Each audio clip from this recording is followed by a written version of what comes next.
We're on? We're on now, I guess. We'll start right from here. This is Hannibal from thehannibaltv.com with the master of the figure 4 leg lock and the author of Is Wrestling Fixed? I didn't know it was broken. Bill Apter. Well, actually, you're Hannibal and I'm just Bill. The second part of that. That's true if you want to look at it that way. And you know what? I'm going to be taking over your position as the greatest wrestling journalist as time goes on. God. Well, do you have a credit card? And I'll give you the title. you can buy it. It's like real estate. Well, I hope. I think I'm several decades younger than you, so just a few. As long as I don't turn out like a lot of the wrestlers, I'll eventually just take over that position as time goes on. No, and you know, as long as you don't have the comb over. Well, I've given up. I just shaved my head. I didn't bother doing the comb over, but I do have the same hair problem. So we're here at Mark Out at the Meadowlands. Yes, you were brought by Scott Wilder, right? Yes, by Scott Wilder Promotions, and Scott is bringing me up to New England to be inducted in the New England Pro Wrestling Hall of Fame in June. I may also be attending that. That's in Rhode Island, right? Yes, it is. Yes, and I can't wait to go. But I just got here with all the wrestlers here. Animal from the not Hannibal, but Animal. I went from Hannibal to Animal. Called me over and he says, "I've got something to show you." And he shows me this T-shirt. And if you can see the bottom of it, it says "Gerbil-faced twit." Okay, can you see that? Yeah, I see that. So back in the old days when I used to interview wrestlers on WTBS, on the Ted Turner Network, I interviewed the Road Warriors.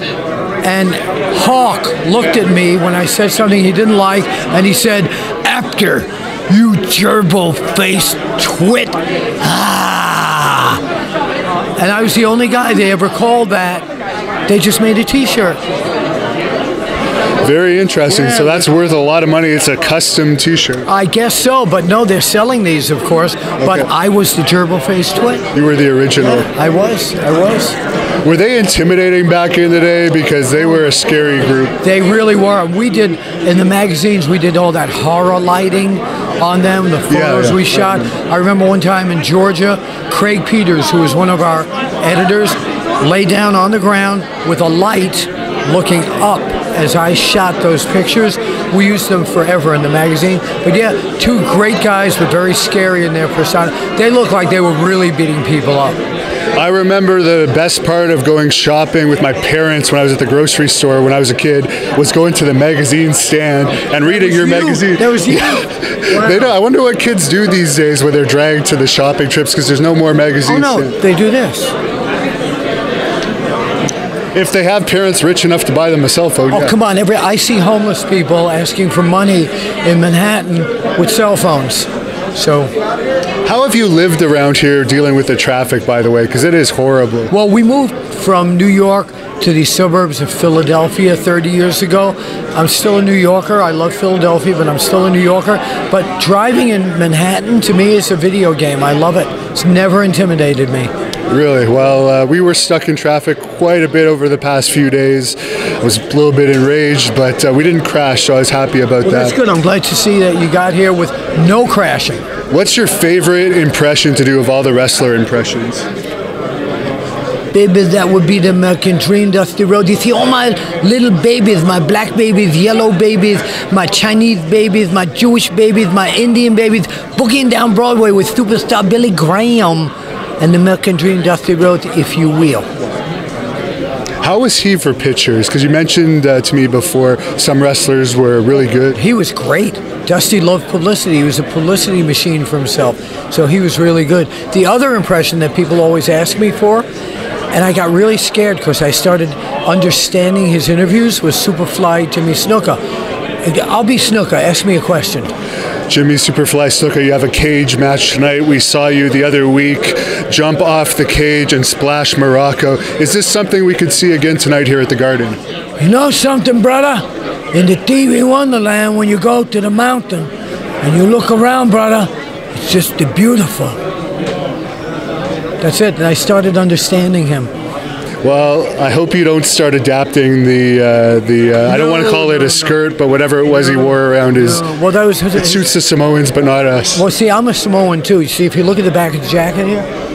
Wild Samoan Pro Wrestling Training Center. That's in Florida. There's Sika, Alpha, I'm Apter. You didn't know that? I know that now. You know that now, yes. And I guess your specialty there is teaching the students how to strut. Is that correct? How did you know that? I heard, actually, Alpha Jr. told me earlier. You've read the book. Exactly. Can we see one of your famous struts? I understand this year at the Cauliflower Alley Club, there's actually going to be a strutting contest. We're going to be attending. My strut is the, let me put my gerbil face twit down. My strut was the original Buddy Rogers strut, not the Ric Flair strut. So let me move back here.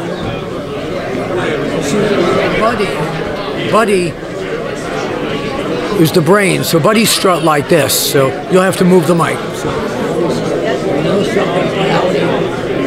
that was the Buddy strut. It was not exaggerated at all. So, but that was the Buddy Rogers strut. And some people I notice add like the clipping of their fingers when they strut. That's the Ric Flair thing. That's not Buddy Rogers. Jeff Jarrett did that too, but I guess Flair would have done it before. Maybe, but to me, when I grew up watching Buddy Rogers, that was the only strut that mattered. That's what wrestling is missing today, a good strut. Maybe when I get back in the ring this August, I might have to pull out a strut. We want you to look for Hannibal and strutting around the ring when he comes back. When? This August the 10th in Petawawa, Ontario. I may come to his training camp and show him how to put on my 6-second figure 4 leg lock. And I might run into you before that at the Hall of Fame in New England. And you know what? At least one person bought your book out of that interview because he actually messaged me after. He said he read already something like 12 chapters in it. Wow. Yeah. 12. It's the chapters of Apter, if you will. And you can order it off of Amazon. We actually have an Amazon link right in the description of this video if you guys want to check it out. It is Wrestling Fixed? One more time. I didn't know it was broken. There you go. And Bill Apter, you're also on Facebook. Any other social media? Apter One Wrestling, the #1 on Twitter and Facebook, all over the place. Or beapter@onewrestling.com. That's the #1, not the word. Excellent. And the Apter Chat podcast. How could I forget that? I don't know. I don't either.